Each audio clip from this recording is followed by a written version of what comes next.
dia, Silvio. Obrigado pela presença. Bom dia. O Silvio Romero Coelho é diretor comercial da MK SAB Foods e nós vamos falar aqui sobre produção, consumo e mercado de tilápia.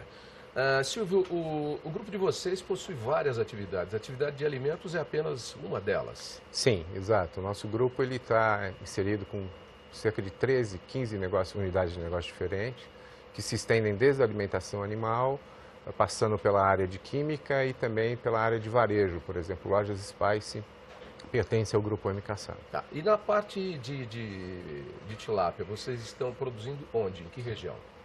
Nós estamos situados no noroeste do estado de São Paulo, na região de Rifãe, na cidade de Rifãe, na próxima Franca. É o primeiro projeto da MK SAB que trabalha diretamente com a produção animal. Nós estamos já há cerca de 2 anos com a instalação do projeto e passando pelas últimas etapas de licenciamento ambiental junto à CETESB. Que é a parte mais difícil. Sim, muito difícil. É o que todo mundo diz e reclama. Para você ter uma ideia, nós temos já a concessão com o governo federal de uso de águas públicas. Tá. E o governo federal transmitiu aos governos estaduais a responsabilidade de licenciamento ambiental. Nós demos entrada na nossa solicitação em março de 2010. E, na realidade, foi um processo de aprendizado junto com os órgãos fiscalizadores e legisladores nessa parte. Inclusive, fizemos um trabalho muito forte junto à Fiesp, junto ao Comitê da Cadeia Produtiva da Pesca e Aquicultura, Tá. que trabalhou muito forte nos últimos 2 anos e culminamos com a assinatura do decreto pelo governador do estado, Geraldo Alckmin, fazendo a via rápida da aquicultura. O governo de São Paulo realmente criou um caminho aí mais rápido e eu estava até querendo falar com isso com o secretário Bruno Covas, mas ele já desmarcou 2 vezes aqui comigo. Deve estar com a agenda muito cheia. Secretário, acha uma horinha para vir aqui para explicar para a gente que a notícia é boa, como o próprio Silvio está dando aqui. Mas o secretário foi uma peça fundamental, porque porque o que é? A piscicultura no estado de São Paulo é uma atividade ainda muito recente como atividade agroindustrial, certo? A tilápia, por exemplo, foi introduzida no estado na década de 30 para povoamento de alguns reservatórios. Mas mesmo assim, é uma atividade hoje que chama bastante atenção, principalmente pelo lado de sustentabilidade ambiental. Uhum. E o produtor, ele é um dos primeiros a ter a necessidade de estar regulamentado. Então, foi realmente um trabalho bastante longo e hoje nós temos, então, no estado de São Paulo, uma lei que é modelo no Brasil e que nos dá diferentes etapas e posicionamentos para os produtores. E que tomara aí seja seguida por outros estados também, porque as dificuldades para licença ambiental, a tudo que você vai usar relativo à água, está bastante complicado e dificultando muito as atividades. Sim. Você falou que a atividade no estado de São Paulo é nova, mas ela já tem muita gente envolvida nela e querendo dar continuidade e ampliar, inclusive. Sim, só para você ter uma ideia, junto à CETESB existem cerca de 500 projetos já protocolando sua solicitação e tudo. Então é realmente uma atividade que chama bastante atenção. E é muito importante destacar, Tavinho, que o produtor ele quer essa regulamentação. Claro. Porque nós somos os primeiros interessados a que a água tenha qualidade. Uhum.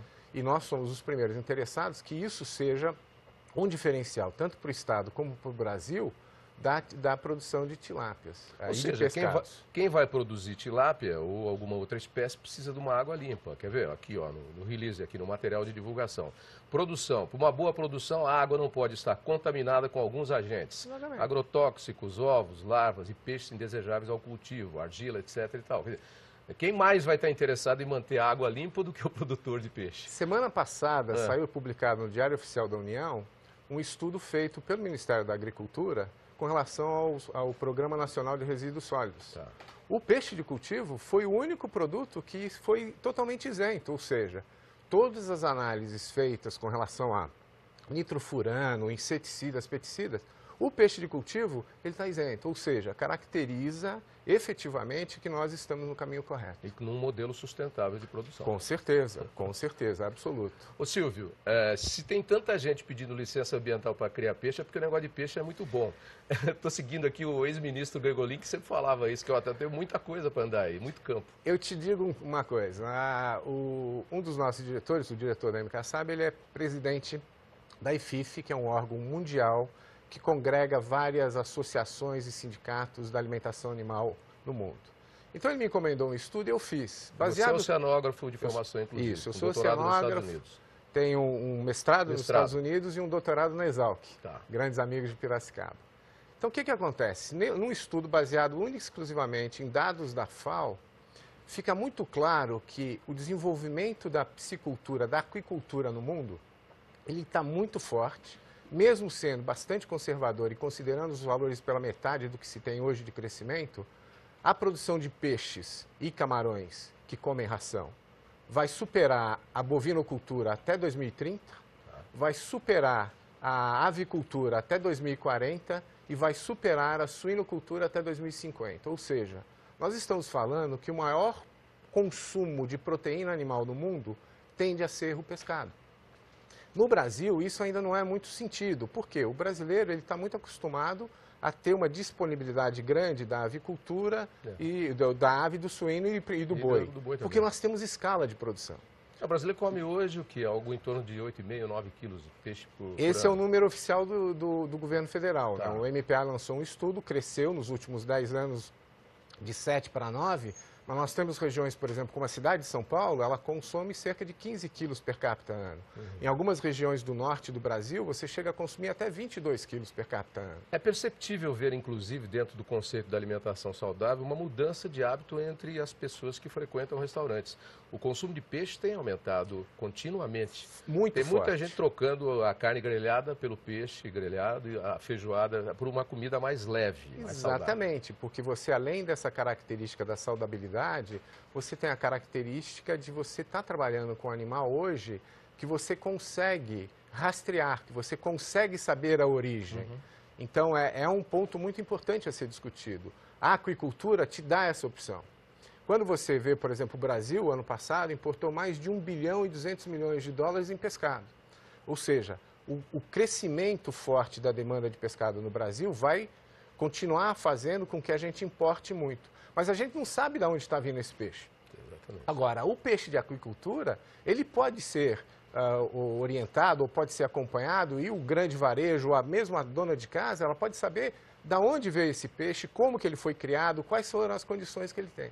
Então, isso é muito importante também. Nós estamos falando da tilápia, mas outros peixes também estão sendo bem trabalhados no Brasil, né? E a aquicultura realmente ela é a fábrica da produção de proteína animal peixe e não o mar mais para o futuro. Isso já está escrito. Com certeza. A captura mundial está estabilizada há mais de 10 anos, em torno de cerca de 8 a 9 milhões de toneladas. Cada vez com menos espécies e com mais restrições ambientais. Exatamente. E até políticas. Então, o caminho, até a FAO fala, a própria FAO fala que o caminho é a produção de peixe à aquicultura, tanto a aquicultura marinha quanto a aquicultura de águas continentais.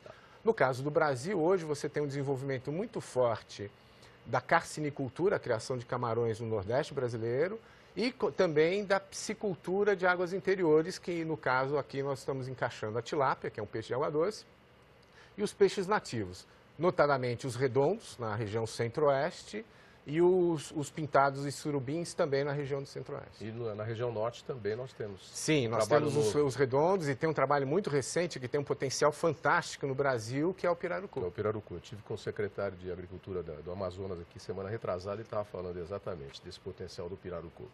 Por que a tilápia caiu tanto no gosto do brasileiro? Isso eu vou dar talvez uma dica. Até no meu, que eu não conhecia muito, e eu na verdade fui conhecer a tilápia, eu fiquei surpreso com o consumo de tilápia no Nordeste do Brasil. É muito alto. É muito alto. Né? Nos restaurantes você chega até 30%, 40% do consumo de comida com pratos de tilápia. Então, tem uma série de características. A tilápia, por exemplo, ela se adaptou muito bem à criação. Então, ele é um peixe que hoje você consegue fazer todo o ciclo reprodutivo dele em cativeiro. Iniciou-se no mundo um trabalho muito forte de desenvolvimento genético. Você tem os grandes grupos, as grandes empresas de alimentação animal investindo no desenvolvimento de rações e nutrição para esse animal. E você começa a trabalhar com um animal que em 6 a 8 meses, dependendo da temperatura, atinge o tamanho comercial, que seria em torno das 800 gramas. Você tem um rendimento de cerca de 30%, ou seja, o consumidor tem hoje uma porção que seria 120 gramas.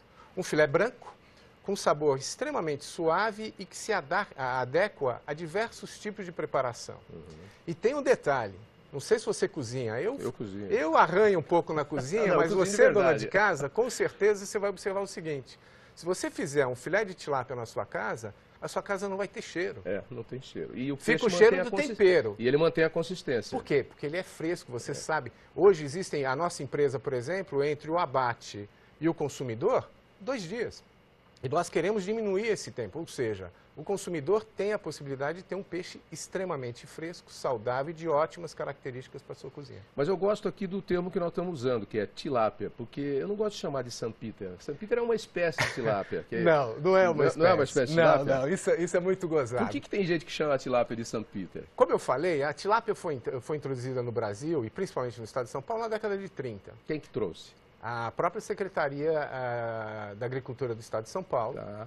Então, ela tem hoje uma presença no Estado e no Brasil, em vários. Foi levado para o DENOX também, na década de 70. Departamento Nacional de Obras contra a Seca no Isso, Nordeste. para que você pudesse ter, então, uma produção piscícola naqueles grandes reservatórios. É um peixe africano.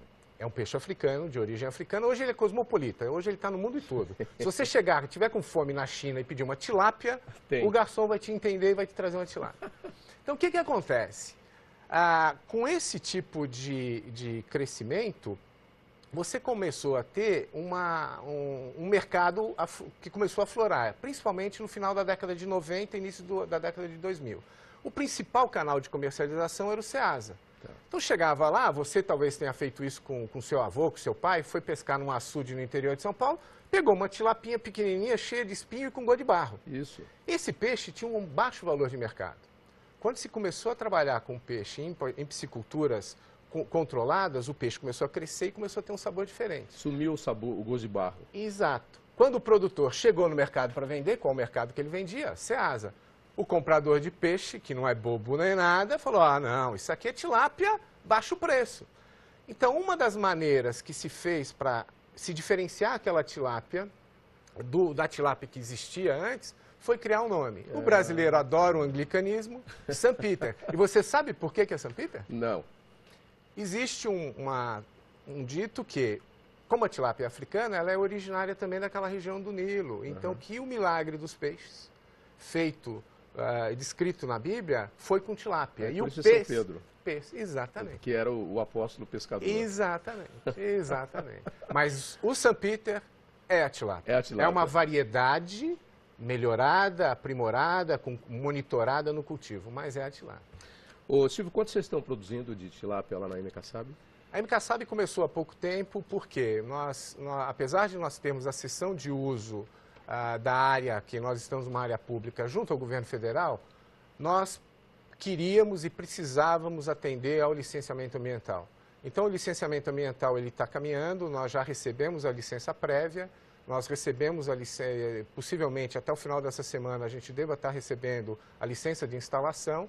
Então, dentro disso, nós estamos com produções bastante limitadas, porque no contrato com o governo federal, nós tínhamos que instalar o sistema e começar a estocar em 2 anos. Okay. Então, é isso que nós temos. Então, hoje a nossa produção é muito pequena. Tá. O estado de São Paulo tem uma vocação fantástica para a produção de tilápia, se você considerar todos os reservatórios que estão ao redor da fronteira. Estima-se que hoje São Paulo produz algo em torno de 45 a 50 mil toneladas de tilápia. O Brasil fala-se entre 150 a 155 mil toneladas. Os principais produtores, São Paulo, o Ceará, muito forte. Apesar que o pessoal do Ceará agora está tendo um pouco de problema com a redução das chuvas, a qualidade da água caiu bastante nos reservatórios. Minas Gerais se destaca também. Paraná, sem dúvida, pela característica dos pequenos produtores. Tanto que no Paraná hoje você tem a instalação de uma grande empresa que talvez seja maior em termos de processamento de tilápia. Onde é? Quem é? É a Copacol. Ela tem cerca de 160 associados que produzem a tilápia e eles estão abatendo hoje perto de 30, 40 toneladas dia de tilápia. Tá. Então é um mercado que está em crescente profissionalização. E vocês fazem o processo todo, criação, depois toda a parte frigorífica, etc. e tal? Sim, o nosso projeto ele é verticalizado, tá. Ele tem todo um conceito de rastreabilidade e sustentabilidade, então nós vamos trabalhar com a genética. No momento a gente adquire alguns alevinos dos produtores locais. Nós vamos trabalhar com a parte de nutrição, inclusive hoje nós temos 2 grandes parceiros, a Envivo e a Nutreco, que nos ajudam no desenvolvimento nutricional para aquela região. E sim, teremos um frigorífico. Na cidade de Rifaina, por exemplo, nós seremos os maiores empregadores. Só o frigorífico e a fazenda, quando estivermos em pleno funcionamento, nós estamos falando de cerca de 200 empregos diretos. Espetacular. Tá? Então, a tendência vai ser essa. E por uma questão de estratégia. Porque eu quero chegar um dia para você e falar... Você vai no supermercado, você vai comprar um filé nosso, você vai saber quem é que está te vendendo aquele filé, ou seja, nós seremos identificados. E se tiver qualquer problema, eu consigo voltar na rastreabilidade e dizer até a mesa ou o tanque da onde veio aquele peixe. E por que isso, Tavinho? Porque a rastreabilidade ela não pode ser encarada como uma ferramenta de propaganda. Ela é uma ferramenta de gestão. Porque a partir do momento que você consegue ter esse espaço e esse monitoramento, você vai melhorar o seu processo, você vai ser mais competitivo. É uma ferramenta de segurança alimentar, inclusive. Com certeza, com certeza absoluta. No mundo onde nós temos aí um consumo cada vez mais dos produtos já pré-preparados ou pré-prontos já para... Quer dizer, eu até brinquei outro dia, nós tivemos recentemente um problema aí de alimentação, mas eu até brinquei, alguém falou do problema, uma vez teve um do leite, agora teve de um outro produto aí, outra vez de um achocolatado. Mas eu falei, gente, na quantidade de alimento que se consome no mundo hoje, eu acho que os problemas até que são poucos. Eu acho que a gente tem uma indústria alimentícia que traz qualidade desde a produção até o processo final. E que ela só vem melhorando isso, só vem se aprimorando. Com certeza. Eu vejo assim. E eu diria o seguinte, o Brasil é um dos países que tem uma das legislações mais rígidas nisso. O que efetivamente falta é fiscalização. Tá? Então você vê, por exemplo, o volume que foi importado de pescado e que é importado todo ano pelo Brasil, ele tem que seguir as normas de fiscalização do país e as normas internacionais. E isso nos traz, hoje o grupo de piscicultores no Brasil, eles estão tendo muito contato com o governo, porque o que nós estamos pedindo é competitividade. Tá. A gente quer as mesmas regras. Por quê? Nós temos potencial para sermos um dos maiores exportadores mundiais de pescado. Ou seja, nós vamos ter que mudar essa balança comercial, que hoje é deficitária, nós podemos ser, sim, superavitários. Para isso, as condições têm que ser iguais. Então, esse é um ponto extremamente importante. E lembre-se, nós temos que cuidar das nossas crianças com um alimento de ótima qualidade. Sem dúvida. E o produtor é o primeiro a fazer isso.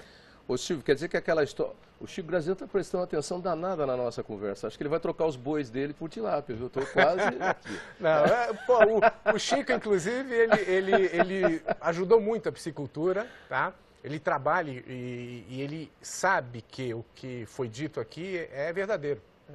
O consumo da proteína de pescado, a tendência dela é o crescimento no mundo. Pela questão de saudabilidade, pela questão da intensividade de mão de obra para você trabalhar com ele. A pesca está estável, com tendência a cair. Para onde que nós vamos tirar? O peixe, com certeza. E o brasileiro, podemos então começar a rifar já esse bordão aí, esse slogan aí de que coma mais peixe, coloque peixe no alimento. O brasileiro naturalmente já está fazendo isso. Eu acho que o brasileiro reclama um pouquinho do preço do peixe, né? Mas eu acho que com volume esse preço vai cair também, vai ser mais acessível. Nós temos uma... Lembra do frango? Quando eu era criança, frango era comida de domingo. Com certeza. Frango e lasanha era comida de domingo. Exato. Semana era arroz, feijão, bife e uma salada. A questão do preço... Hoje o frango e a lasanha, ó, estão na boca de todo mundo. A questão do preço ela vai se regularizar, eu acredito, por 3 fatores principais. O primeiro, o volume de produção. Nós temos que realmente começar a trabalhar com volumes de produção. O segundo é o canal de diálogo aberto entre os produtores e o governo, ou seja, nós precisamos ter condições de competitividade. Dentro disso tem um monte de coisa envolvida, tem a parte do licenciamento, tem a parte da desoneração tributária, tem uma série de coisas. Sim. Mas não é desoneração só do produto, é desoneração da cadeia. Da cadeia produtiva. E tem, sem dúvida nenhuma, a questão da cadeia de frio, que para o pescado, se você olhar, o pescado ainda é no Brasil hoje um dos poucos produtos que ele é tirado diretamente do meio ambiente onde ele está para o consumo. É verdade. Então essa cadeia de frio, ela precisa ser profissionalizada. É incrível, você tem hoje um maior valor de produto fresco do que de um produto industrializado, processado, que passou por todas as exigências que um mapa ou uma Anvisa exige. E o produtor, o consumidor, melhor, na hora de comprar, ele tem preferência pelo produto fresco. Aí uma grande vantagem da aquicultura, que você vai poder, em 24 horas, em 30 horas, trazer o produto fresco, em ótima condição, para o seu consumidor. E você falando disso, eu só queria te presentear e fazer uma brincadeira. O que você trouxe para mim aqui? Eu te trouxe um movimento que começou semana passada, o mês passado, entre os produtores, que é a tilápia brasileira. É um bottom da tilápia brasileira. Isso, e um folhetinho onde nós estamos iniciando o conceito do quê? A tilápia brasileira, ela, apesar de ser um peixe exótico, mas ela já está adaptada há mais de 40 anos no Brasil, ela é um recurso de produção. E com as condições que nós temos hoje, nós temos a facilidade de produzir um alimento de alta qualidade ambiental e nutricional. E vamos exportar para o mundo todo, com certeza, como a tilápia brasileira. Ok, esse é só o primeiro capítulo de uma novela, de uma conversa que a gente vai continuar aí pelos próximos anos. Dando sequência a esse enredo aí que foi montado e armado por você aqui já. Ok, muito obrigado. Tá bom? Silvio, deixa um telefone e endereço de internet para quem quiser saber mais sobre o nosso assunto aqui. O meu endereço de internet é silvio.coelho@mcassab, M de Maria, C de cavalo, A de água, S de Silvio, A de água, B de bola, .com.br. E o telefone 2162-7915, DDD 011, São Paulo. Ok, muito obrigado, Silvio Romero Coelho, diretor comercial da MKSAB Foods. Até breve. Tavinho, agradeço muito, até breve.